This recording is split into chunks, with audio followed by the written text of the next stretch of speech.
ప్రతి ఒక్కటి తనే బాధ్యతగా తీసుకొని తన భుజస్కంధాలపై వేసుకొని ఒక్కడగా బయలుదేరి ఈరోజు ఒకే ఒక్కడు అని అనిపించుకున్న మనం ఎంతో ఇష్టపడే మన జగనన్న ఈరోజు ముఖ్యమంత్రి అయ్యాడంటే అది ఆయన మొట్టమొదట మొదలుపెట్టిన ఆయన సంకల్ప బలంతో మనందరి మద్దతుతో మరీ ముఖ్యంగా బీసీలు, మైనారిటీలు, ఎస్సీలు, అలాగే ఎస్టీలు వీళ్ళందరూ కూడా మనం జగనన్నతోనే ఉండాలి. అలాంటి వ్యక్తి మన రాష్ట్రానికి ఎంతో అవసరం అనని చెప్పి ఈ సామాజిక ఏదైతే సమతుల్యతను పాటించి ఈ రోజున అసెంబ్లీలో కానివ్వండి, మరి రాష్ట్ర ప్రభుత్వంలో కానివ్వండి, మరి అలాగే ఏదైతే పూర్తి స్థాయిలో మహిళలకు అలాగే మరి ప్రతి సామాజిక వర్గానికి పదవులను కేటాయించి మరి అంతేకాకుండా సంక్షేమంలో కూడా మరి ఎస్సీలకు కానివ్వండి, బీసీలకు కానివ్వండి, మైనారిటీలకు కానివ్వండి, ప్రతి ఒక్కరికి సంక్షేమంలో కూడా పెద్దపీట వేసి మన ప్రభుత్వం అంటే సంక్షేమం, అభివృద్ధి, అది కూడా సామాజికంగా మనం పూర్తి స్థాయిలో మనం అందరికీ ఇచ్చిన మాట ప్రకారం మేనిఫెస్టోలోని మనం కూర్చిన ప్రతి అంశాన్ని, ప్రతి ఒక్క వాగ్దానాన్ని అన్ని కూడా నెరవేర్చి 99% కాదు 100% మనం నెరవేర్చినాం అని తెలియజేయడానికి ఈ యొక్క యాత్రను రూపకల్పన చేసిన మన జగనన్నకు ముందుగా మన రాష్ట్రం తరపున మరీ ముఖ్యంగా మన చిలకలూరుపేట నియోజకవర్గం తరపున మనం కృతజ్ఞతలు తెలియజేసుకోవాలి. ఎందుకంటే ఎప్పుడు ఏ పార్టీ జరిగినా, ఏ పార్టీ మీటింగులు జరిగినా ఆ పార్టీ మీటింగుల్లో ఆ పార్టీకి వ్యవస్థాపక అధ్యక్షులు, ముఖ్యమంత్రి ఎవరైతే వారి సామాజిక వర్గానికి సంబంధించిన వారే పూర్తిగా ఏదైతే ఆ డయాస్ ను కూర్చొని ఉంటారో, మరి మన ప్రభుత్వంలో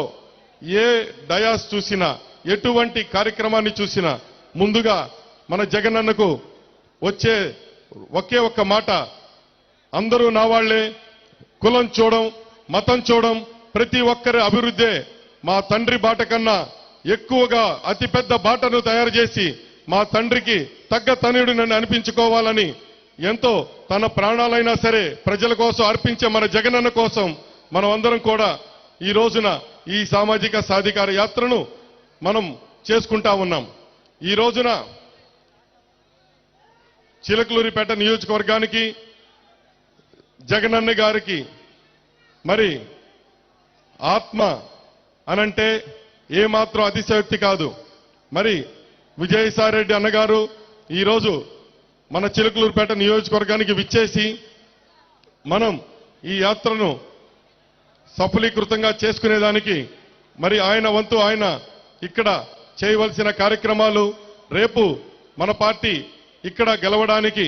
మరి తిరిగి జగనన్నను మన ముఖ్యమంత్రిని చేసుకోవడానికి మనందరం చేయవలసిన కార్యక్రమాలను ఆయన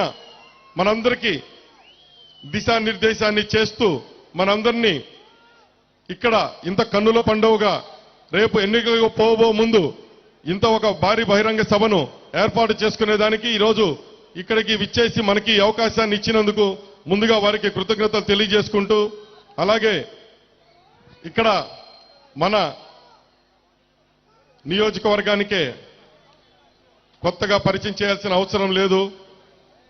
మరి మా తాతగారు కానివ్వండి, మా నాన్నగారు కూడా అందరూ సోమపల్లి సాంబయ్య గారికి ప్రథమ శిష్యులుగా ఆ రోజు నుండి ఆ కుటుంబంతోనే ప్రయాణం చేస్తూ ఎంతో దగ్గరగా ఉంటూ మరి ఆ కుటుంబం నుండి గత 25 సంవత్సరాలుగా మరి ఎవరు మరి రాజశేఖర్ గారు ఎవరైతే ప్రతి ఒక్కరి గుండెల్లో,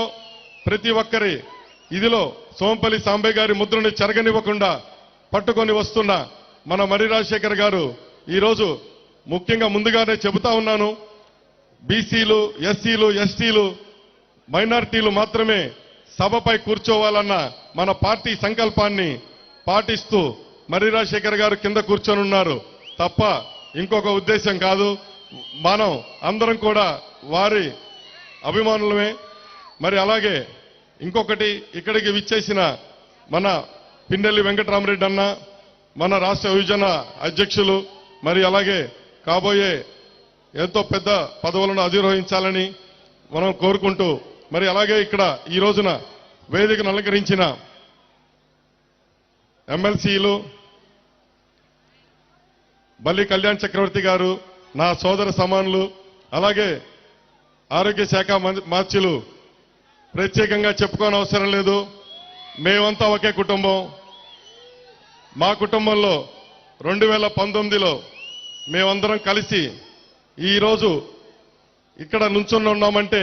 మేమందరం కలిసి వచ్చినప్పుడు మాకు మీరు ఈ నియోజకవర్గం తరపున మర్రి రాజశేఖర్ గారు ఆ రోజున, మరి అలాగే తిరిగి ఇక్కడున్న కార్యకర్తలు, అభిమానులు, నాయకులు అందరూ చేసిన సహాయ సహకారాలే ఈరోజు మేమందరం ఇక్కడ నుంచుని ఉన్నామంటే. మరి అలాగే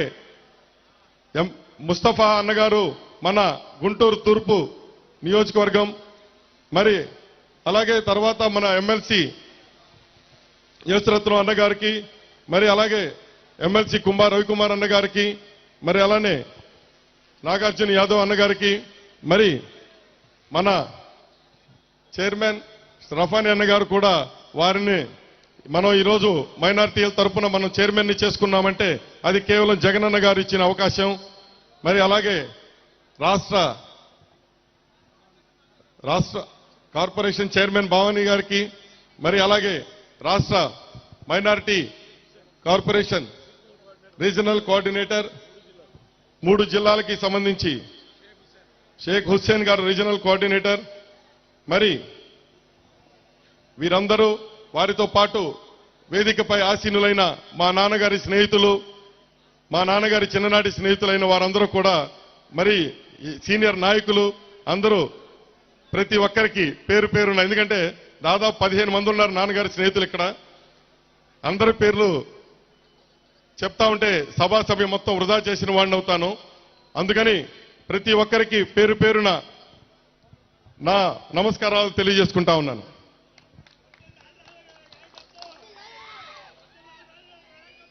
మరి ఈ సభ యొక్క ముఖ్య ఉద్దేశాన్ని తెలియజేసుకుంటూ, ఈరోజు మనం ఈ సామాజిక సాధికార యాత్రను మా నమ్మకం నువ్వే జగనన్న అని మన రాష్ట్రానికి తెలియజేయాల్సిన అవసరం ఎంతైనా ఉంది. ఎందుకంటే మనం ఎంత మంచి చేసినా ఆ మంచిని చెప్పుకోకపోతే మన పక్కనే కొన్ని క్రూర మృగాలు లాంటి మరి తెలుగుదేశం పార్టీ, వారితో జత కట్టిన జనసేన పార్టీ మరి పూర్తిగా వాస్తవాలను ఎక్కడా కూడా కనపడనివ్వకుండా మన అభివృద్ధిని కానివ్వండి, మనం చేసిన సంక్షేమ ఫలితాలు కానివ్వండి, రేపటి రోజుకు మనం ఏమిచ్చాం, మనం ఏం చేశాం అనేది కనపడనివ్వకుండా మరి చేస్తా ఉన్నారు. వారిలాగా శిలాఫలకాలు వేసుకొని వదిలేసిన చరిత్ర కాదు. 5 సంవత్సరాలలో జగన్మోహన్ రెడ్డి గారు ఏదైతే తలపెట్టారో ప్రతి ఒక్క కార్యక్రమాన్ని పూర్తి చేస్తూ, మరి మన నియోజకవర్గంలో కూడా ఎన్నో అభివృద్ధి కార్యక్రమాలను పూర్తి చేస్తూ, మరి ఈ రోజుకి అభివృద్ధి కార్యక్రమాలతో పాటు ముఖ్యంగా ముస్లిం కమ్యూనిటీకి, మరి అలాగే మన ఎస్సీ కమ్యూనిటీకి ఎన్నో పదవులను ప్రత్యేకంగా ఈ గత కాలంలో మన మంత్రి గారి సారథ్యంలో, అలాగే మన పెద్దలు రాజశేఖర్ గారి ఆశీస్సులతో ప్రతి ఒక్కటిని పూర్తి చేసుకుంటూ మనం మరి మహిళలకి, మరి అలాగే సంక్షేమంలో అతిపెద్ద పెద్దపీటను వేస్తూ మనం చేసిన అభివృద్ధిని తెలియజేసుకోవడమే ముఖ్య అజెండాగా ఈ సామాజిక సాధికార యాత్రను మనం చేసుకుంటా ఉన్నాం. ఈ రోజున సామాజిక సాధికార యాత్రలో మన నియోజకవర్గానికి, ముఖ్యంగా మరి మన పట్టణానికి మనం తెలియజేయాలనుకుంటున్న పాయింట్లు చెప్పుకుంటే వాస్తవంగా జగనన్న కాలనీ, అది కాలనీ కాదు ఊళ్ళు అని చెప్పుకోవచ్చు. ఎందుకంటే జగనన్న కాలనీలను ఆయన ప్రభుత్వంలోకి రాగానే వెంటనే దాదాపుగా 180 ఎకరాలను తీసుకొని ఒకే చోట ఒక పెద్ద ఊరిని ఆయన నిర్మించి ప్రతి ఒక్కరికి ప్లాట్లను ఇచ్చి ఆ ప్లాట్లను కూడా అందరూ నిర్మించుకునే దానికి క్రమక్రమంగా ప్రతి ఒక్క ఇంటిని పూర్తి చేసుకునే దానికి మరి ఈ రోజున రాష్ట్ర వ్యాప్తంగా నిర్మించిన ఈ యొక్క పథకంలో భాగంగా మన చిలుకలూరుపేట నియోజకవర్గంలో 180 ఎకరాలను ప్రతి ఒక్కరికి ఎక్కడ నాకు లేదు, నాకు ఇల్లు లేదు అనడానికి లేకుండా ఇవ్వడం జరిగింది. ఎవరైతే అద్దె నివాసాల్లో నివసిస్తున్నారో వారందరూ కూడా ప్రతి ఒక్కరూ వాటిలో ఇళ్లను పూర్తి చేసుకుని త్వరలోనే ఆ ఇళ్లలో మనం రేపు ఆ ఇళ్లలో ఉంటున్నప్పుడు కూడా మనకి గుర్తు రావాల్సిన వ్యక్తి జగన్మోహన్ రెడ్డి గారు. అలాగే గత ప్రభుత్వంలో టిడ్కో ఇళ్లను కేంద్ర ప్రభుత్వం నిర్మాణం చేసి ఇస్తే ఇది మాది అని చెప్పి ఆ ప్రభుత్వం ఏదైతే ఆ పచ్చ ప్రభుత్వం ప్రతిదీ ఆ కేంద్ర ప్రభుత్వానికి పేరుకు ముందు వాళ్ళ పేర్లను తగిలించుకొని ఇవ్వడం, ప్రతి ఒక్కటి అలాంటి పనులు చేయడమే తప్ప ఆ టిడ్కో ఇళ్లకి సంబంధించి ఎక్కడ పూర్తి చేయని పనులను మన ప్రభుత్వంలో దాదాపుగా కొన్ని కోట్ల రూపాయలను వెచ్చించి మిగిలిన పనులు మొత్తం పూర్తి చేసి రూపాయితోనే కేవలం అందరికీ ఎవరైతే అక్కడ ఆ రోజున రిజిస్ట్రేషన్ చేయించుకున్న వారు ఉన్నారో వారందరికీ ఇవ్వడం జరిగింది. రూపాయితో కేవలం టిడ్కో ఇళ్లను రిజిస్ట్రేషన్ చేసి ఇవ్వడం జరిగింది. పూర్తిగా వాటిని కూడా అందరికీ అందజేసే కార్యక్రమంలోనే మన ప్రభుత్వం ఉంది. మరి ఈ రెండు పెద్ద ప్రాజెక్టులే కాదు, మరి ఇంకా చెబితే మరి నాడు నేడు కింద మన నియోజకవర్గంలోని పాఠశాలలో చదువుకునే విద్యార్థులను ఎంతో మందిని మరి ఈ రోజున ప్రతి ఒక్కరిని బడికి వెళ్లాల్సింది బడి యొక్క ముఖ్యతను తెలియజేసి చదువుకు యొక్క ప్రాముఖ్యతను అందరికీ వివరిస్తూ మరి జగనన్న గారి ప్రభుత్వంలో తీసుకున్న అతిపెద్ద మార్పు. ఆ రోజుల్లో స్కూల్ ఎప్పుడు పడిపోతుందో తెలియదు. కొన్ని గ్రామాల్లో మీరు చూసే ఉంటారు. మరి ఈ రోజున ఎక్కడా కూడా స్కూళ్లు మనకి ఒక ఆహ్లాదకరమైన ఒక వాతావరణాన్ని తయారు చేసి మరి అక్కడ ప్రతి ఒక్కటి కూడా ఇంటర్నెట్ సౌకర్యంతో మన విద్యార్థులు చదువుకునే దానికి విద్యార్థులు చిన్నపిల్లలకు కావాల్సిన అవసరాలన్నీ కూడా అక్కడ మొత్తం పొందుపరిచి ప్రతి ఒక్కటి కూడా ఇవ్వడం జరిగింది. మరి తర్వాత అలానే చూస్తే మనం నాడు నేడు తర్వాత వైద్య రంగంలో 100 బెడ్డెడ్ హాస్పిటల్ని మరి ఎప్పుడు ప్రతిసారి ఆ రోజున సోమవారం పోలవరం అని చెప్పి రాష్ట్రంలో జరగని పనిని ప్రతిరోజు సోమవారం పనిచేస్తూ వదిలేసిన ఆ ప్రభుత్వం, అలాగే మన నియోజకవర్గంలో ఆ రోజునున్న పెద్ద మనిషి ఏదైతే 100 బెడ్డెడ్ హాస్పిటల్ అని చెప్పుకోవడమే తప్ప ఎక్కడా కూడా అది ఓపెనింగ్ చేయని దాఖలాలు. ఎందుకంటే 5 సంవత్సరాల్లో మంత్రిగా ఉండి ఏం చేశాడని అడుగుతా ఉన్నాం. మరి ఈరోజు ఇక్కడ 100 బెడ్డెడ్ హాస్పిటల్ని కూడా మనం మా వదినమ్మ సారథ్యంలోనూ మరి రాజశేఖర్ గారి ఆశీస్సులతో మరి అలానే జగనన్న గారు ఇచ్చిన మనకి అవకాశం ఆ హాస్పిటల్ని పూర్తి చేసుకున్నాం. ఈరోజు మరి 100 బెడ్డెడ్ హాస్పిటల్ వల్ల మనం ఎవరం కూడా నర్సరావుపేటకి కానీ గుంటూరుకి కానీ వెళ్లాల్సిన అవసరం లేకుండా ఇక్కడే మనకి ప్రతి ఒక్కరం వైద్యాన్ని అందించుకుంటా ఉన్నాం. మరి అలాగే మనకి ఇంకా మన నియోజకవర్గానికి ఉపయోగపడే కార్యక్రమాలలో ఆటో నగర్ అనే దాన్ని పూర్తి స్థాయిలో మీ అందరికీ వివరంగా మేము రాబో 2-3 రోజుల్లో కూడా ఆ పూర్తి స్థాయిలో చేసిన కార్యక్రమాలని సభను పెట్టి ఆటో నగర్ లబ్ధిదారులకు ఎంతవరకు ఆటో నగర్ నిర్మాణం పూర్తయింది, గత ప్రభుత్వంలో ఎందుకు అవ్వలేదు, ఈ ప్రభుత్వంలో ఎందుకు అయింది, ఆ తేడాను వివరించి మేము ఆ ఆటో నగర్ ప్లాట్లను కూడా ఖచ్చితంగా మన లబ్ధిదారులకు మన మెకానిక్ సోదరులకు ఇచ్చి మనం ఎన్నికలకు వెళ్లే ముందు తీరుతామని ఖచ్చితంగా మేమందరం తెలియజేసుకుంటా ఉన్నాం. ఎందుకంటే గత ప్రభుత్వంలో వాటికి పర్మిషన్లే ఇవ్వకుండా వాళ్ళ కాంట్రాక్టర్ల లబ్ధి కోసం రోడ్లు వేసి వదిలేశారే తప్ప ఎక్కడా కూడా ఒక్క ప్లాట్ కూడా మనకి ఏపీఐఐసిసిలో మరి కనీసం పర్మిషన్ అనేది లేదు. ఈ రోజున ఆ పర్మిషన్ను మన సామాజిక మరి రాజశేఖర్ గారి ఆశీస్సులతో మరి అలాగే మన రజనమ్మ గారు వారు చేసిన కృషి వల్ల వచ్చిన ఆటో నగర్ని ఈ రోజున మీ అందరి ముందు తెలియజేస్తా ఉన్నాను. రాబో రోజుల్లో మరి మనం ఇంకా ఏవైతే ఇంకా కార్యక్రమాలు ఉన్నాయో మనం చేయాల్సిన పనులు ఇంకా మన పట్టణానికి కానీ మన ప్రాంతానికి కానీ ఏవైతే పెండింగ్ లో ఉన్న ప్రతి దానిని ఈ రోజునే మనం అన్నిటిని కూడా ఆల్రెడీ జగన్మోహన్ రెడ్డి గారి సారథ్యంలో మరి వాటర్ పైప్ లైన్ ని అమృత్ పథకం కింద ఆల్రెడీ శాంక్షన్ చేయించుకోవడం జరిగింది. రేపటిని ఈ రోజే ముందు చూపుతో చూసి ఎవరికి మంచినీటి చెరువులోని ఇబ్బందులే లేకుండా మంచి నీళ్ళు అనేది ఎంత మనకి ముఖ్యమో మీ అందరికీ తెలుసు. మరి ఆ మంచినీటిని మన చెరువులు డైరెక్ట్ గా సాగర్ కెనాల్ నుండి వచ్చి మన సాగర్ నుండి మన చెరువులకు పట్టణంలో అలానే